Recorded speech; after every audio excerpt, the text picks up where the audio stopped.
Episode 2।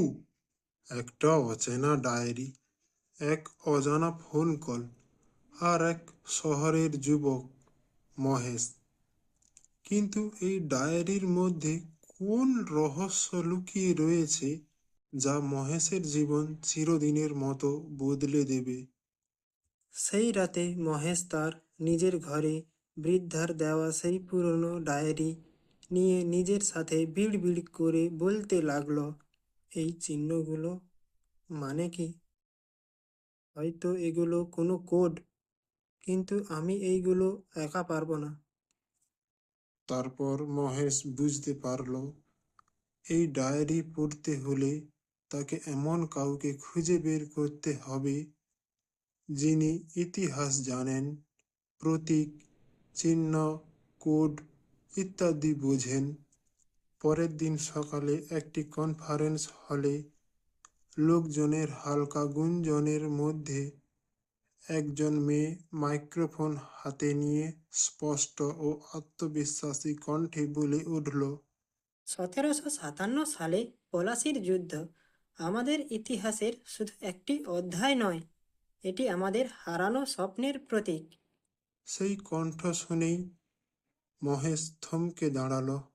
তারপর মহেশ নিজের মনে আস্তে আস্তে বলতে লাগলো, এই মেয়ে হয়তো আমাকে সাহায্য করতে পারবে, একবার জিজ্ঞেস করেই দেখি। এই বলে মহেশ সেই মেয়েটির দিকে এগিয়ে গিয়ে বলল, এক্সকিউজ মি, আমি মহেশ। আপনার বক্তব্যটা শুনলাম, দারুণ লাগলো। তারপর মেয়েটি বলল। ধন্যবাদ। এই বলে মেয়েটি চলে যাবেই তখন মহেশ বলে উঠল, আসলে আমি আপনাকে কিছু বলতে চাই। আমার কাছে একটা পুরনো ডায়েরি আছে, মনে হয় ইতিহাসের সঙ্গে যুক্ত। আপনি কি এই বিষয়ে আমাকে একটু সাহায্য করতে পারবেন? মেয়েটি কৌতূহলী হয়ে বলল, ডায়েরি? আর কি রকম ডায়েরি? তারপর মহেশ তার ব্যাগ থেকে একটি ডায়েরি বের করতেই মেয়েটি চমকে উঠল। মেয়েটিকে চমকে উঠতে দেখেই মহেশ কিছু একটা জিজ্ঞেস করতে যাবেই হঠাৎ মেয়েটি বলে উঠল। হাই, আমি মেহের। এতক্ষণ মহেশ যার সাথে কথা বলল, যার কণ্ঠ শুনেই মহেশ থমকে দাঁড়ালো এবং যার কণ্ঠে ইতিহাস যেন নতুন করে বেঁচে ওঠে, তিনি হলেন এই মেহের, যিনি একজন ইতিহাস গবেষক। মেহের বলল, আর এই ডায়েরি তো অনেক পুরনো, এটা খুবই বিরল। দেখুন, এই প্রতীকগুলো জমিদার বাড়ির গোপন সংকেত। আপনি এই ডায়েরি কোথা থেকে পেলেন?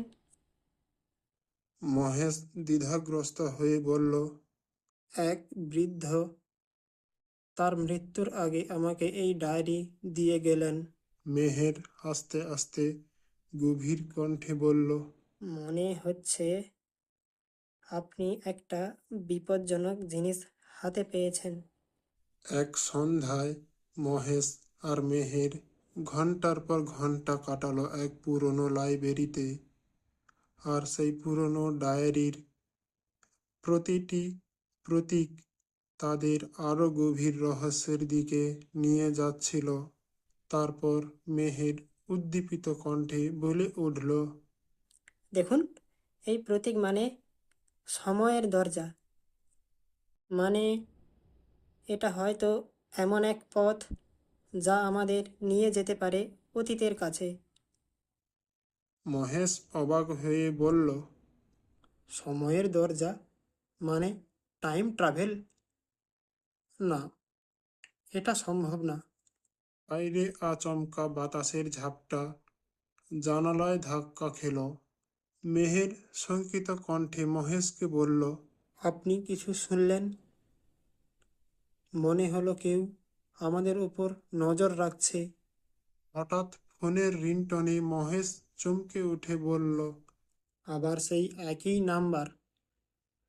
তারপর মহেশ কল রিসিভ করে বলল। হ্যালো। তারপর ফোনের ওপাশে নিস্তব্ধতা। তারপর নিস্তব্ধতা কাটিয়ে ফিসফিসানি এক অজানা ভয়েস বলে উঠল, তোমরা দুজন ওই ডায়েরি থেকে দূরে থাকো, না হলে শুধু সময় নয়, তোমাদের জীবনও থেমে যাবে। এই বলে ফোন কেটে যায়। তারপর হঠাৎ বজ্রপাত। এই ডায়েরি এখন শুধু মহেশকে নয়, মেহেরকেও জড়িয়ে ফেলেছে। কিন্তু এই অচেনা কণ্ঠ কার? এ কি কোনো মানুষ, নাকি সময়েরই ছায়া? জানতে হলে শুনতে থাকুন এই গল্পটির পরবর্তী অধ্যায়, শুধুমাত্র CGAFM-এ। তাই নতুন ভিডিও মিস করতে না চাইলে চ্যানেলটি সাবস্ক্রাইব করে নিন, আর ভিডিও ভালো লাগলে লাইক আর শেয়ার করুন। মনে রাখবেন, এই ভিডিও সম্পূর্ণরূপে কাল্পনিক কাহিনী ভিত্তিকের উপর বানানো, তাই এখানে প্রদর্শিত ঘটনা, চরিত্র ও বর্ণনা বাস্তব জীবনের সাথে কোনো সম্পর্কিত নয়। আর কোনো ব্যক্তি, সমাজ বা ধর্মের অনুভূতিকে আঘাত করা আমার উদ্দেশ্য নয়। তাই দর্শকদের কাছে অনুরোধ, এটি শুধুমাত্র একটি বিনোদনের উদ্দেশ্য দেখুন।